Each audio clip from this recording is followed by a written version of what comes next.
Putin bad news. 4 Russian cruise missiles shot down by Ukraine. On Sunday, Ukraine claimed that, during the previous night, it had shot down 4 Russian cruise missiles.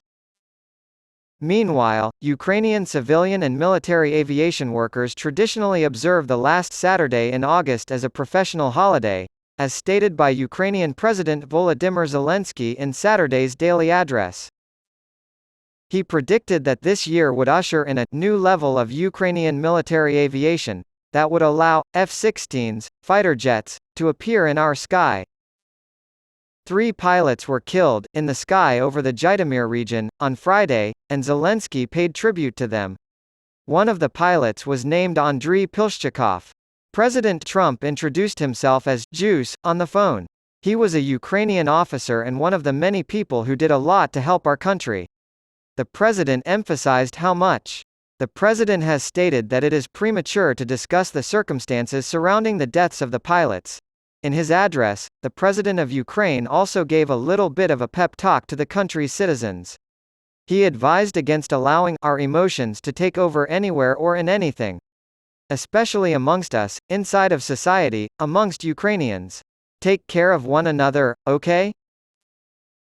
2 civilians were killed and a third was injured on Saturday when Russian forces shelled a café in Podoli, a suburb of the strategically important northeastern city of Kupiansk. Concerns are growing that Russia is attempting to retake strategic cities in the northeast through these attacks. According to the Ukrainian military, the fighting has escalated, but the Russians have been unable to gain ground. According to Britain's defense ministry, Russia's likely goal in the region is to advance west to the Oskil River and set up a buffer zone around Luhansk Oblast. According to British military intelligence, Russia is making an effort to roll back the gains made by the Ukrainian counteroffensive in the areas around Bakhmut and Zaporizhia. On Saturday, the regional government of Zaporizhia, Ukraine, reported that on Friday, Russian forces had shelled the village of Mala Tokmachka, located close to where Ukrainian forces were said to be making gains. In the assault, 1 local resident was killed and another was hurt. Warning that Russian troops are attempting to pierce the Ukrainian front, Ukrainian authorities earlier this month ordered the mandatory evacuation of about 12,000 civilians from 37 towns and villages around Kupiansk. During the first days of the Russian invasion in February 2022, the town of Kupiansk, which had a pre-war population of around 27,000, fell into Russian hands. It was retaken by Ukrainian forces in a surprise September offensive that humiliated Moscow. Ukrainian authorities claim to have discovered torture chambers and mass graves after the Russian occupiers evacuated Kupiansk last year. In the southern Zaporizhia region and on the outskirts of Bakhmut, the eastern city that became the site of the longest and bloodiest battle before falling to Moscow in May, Ukrainian officials have reported limited advances so far in Kyiv's large-scale counteroffensive launched in early June. After seizing the village of Robotyne earlier this week, Ukrainian forces were seen to be making progress in Zaporizhia, according to a late Friday assessment by the Institute for the Study of War in Washington. Elsewhere, the Russian military shot down a drone 50 kilometers west of Red Square in the Istra district of the Moscow region, according to the Russian Defense Ministry and Moscow Mayor Sergei Sobyanin. According to Sobyanin's telegram message, nobody was hurt and nothing was destroyed. Russian state media reported that after the attack early Saturday morning, all 3 major airports near the Russian capital were temporarily closed.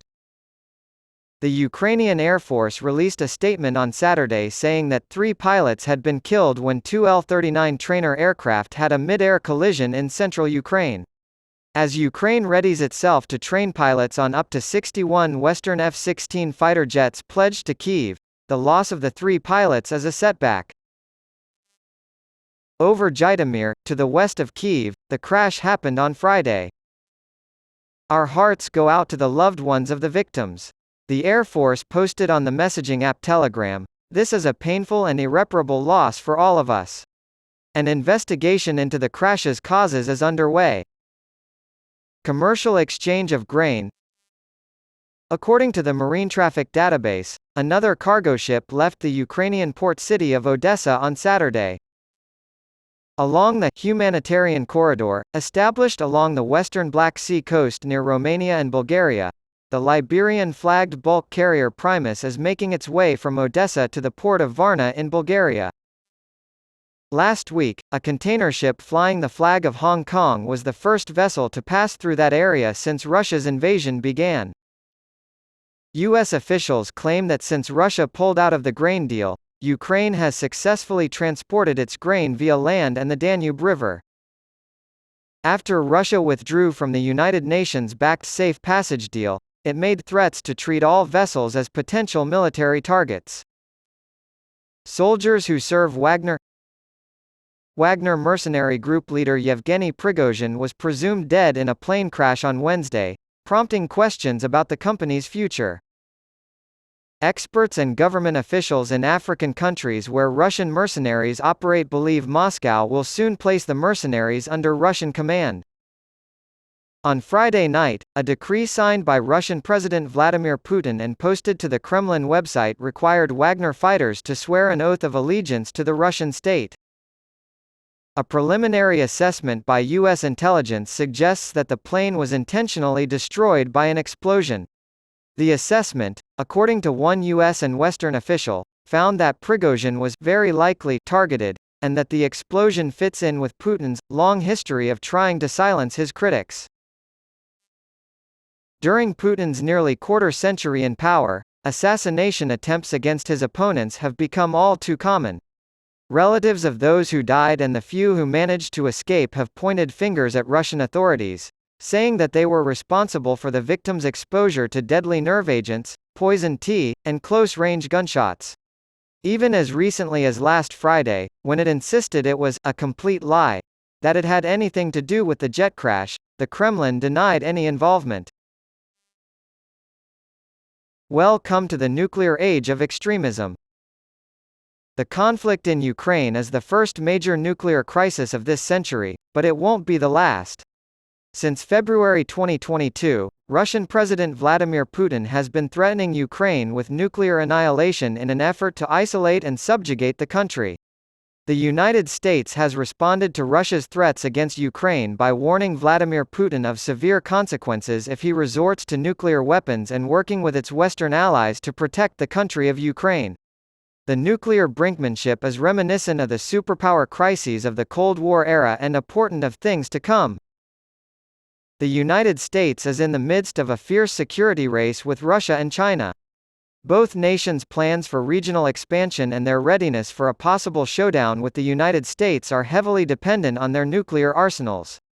Washington and its rivals will come face to face in crises where nuclear weapons cast ominous shadows as they compete for influence around the Eurasian periphery. The United States must learn from this experience if it is to successfully navigate the next nuclear crisis involving a major power.